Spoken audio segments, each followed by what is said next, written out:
Black மேஜிக்கோட தாக்கம் இல்லாம இருக்கிறதுக்கு ஒரு அற்புதமான விஷயம் இருக்கு.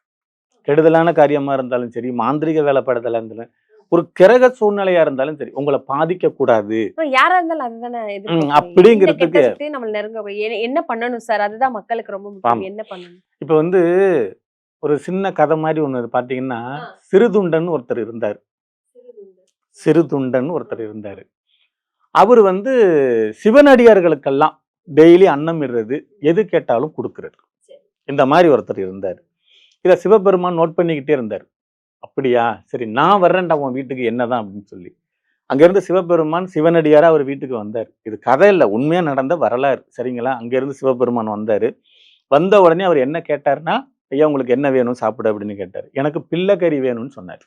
பிள்ளைகறி. பிள்ளைக்கறி. சிவபெருமான் கேட்டது பிள்ளைக்கறி வேணும்னு. அந்த சிறு தொண்டனுக்கு ஒரே ஒரு பையன் 5 வயசு, இல்ல 6 வயசு இருக்கலாம். சரியா? இவரு தான் சிவனடியார் எது கேட்டாலும் இல்லைன்னு சொல்ல மாட்டாரு. குடுத்துருவாரு அவரு. உடனே வெளியில விளையாண்டுகிட்டு நின்னு இருந்த குழந்தைய கூட்டிட்டு வந்தாரு. அதுக்கு மனைவி சம்மதிக்கு பாருங்க. அதுதான் பெரிய விஷயம். சிறுதண்டனுடைய மனைவி தான் சமைக்குது. அப்ப அந்த பையன்கிட்டயும் கேட்கறாங்க. இந்த மாரி உன்ன பலியிட்டு நாங்க சமைச்சு குடுக்க போறோம் அப்படின்னு சொல்லி. அந்த பையன் சரிங்கிறான். சரிங்களா? இத படிக்கும் பொழுது நெஞ்சே பதறும். அது நீங்க சிறுதொண்டன் கதைய படிச்சுக்கிட்டு வந்தீங்கன்னா. உடனே அவன வெட்டப்படுது, சமைக்கிறாங்க. தலைகறிய மட்டும் அம்மா சமைக்கல. என்ன இருந்தாலும் பெத்தவ இல்லையா? அந்த தலைய சமைக்க முடியாதுல்ல. சிவபெருமான் உட்கார்ந்திருக்காரு, கொண்டாந்து படைகள் போட்டாச்சு. அவருக்கு பல்லையம் போட்டு எல்லாம் இருக்கு. அப்ப சிவபெருமான் கேட்கிறாரு, "தலகறி எங்க?" அப்படின்னு சொல்லி. எல்லா கறியும் இருக்கு, தலைகறி எங்கன்னு கேட்கிறாரு. திரும்ப அந்த அம்மா போய் தலையும் சமைச்சாந்து வைக்குது. வச்ச உடனே சிவபெருமான் சொன்னாராம், "நீங்க இருக்கிறீங்க, உங்க வீட்டுக்காரர் இருக்காரு, உன் பையன் எங்க?" அப்படின்னு கேட்டிருக்காரு. இவங்க எப்படி சொல்ல முடியும் அத?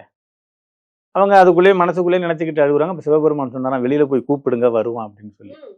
போய் கூப்பிட்ட உடனே அந்த பையன் வந்திருக்கான்.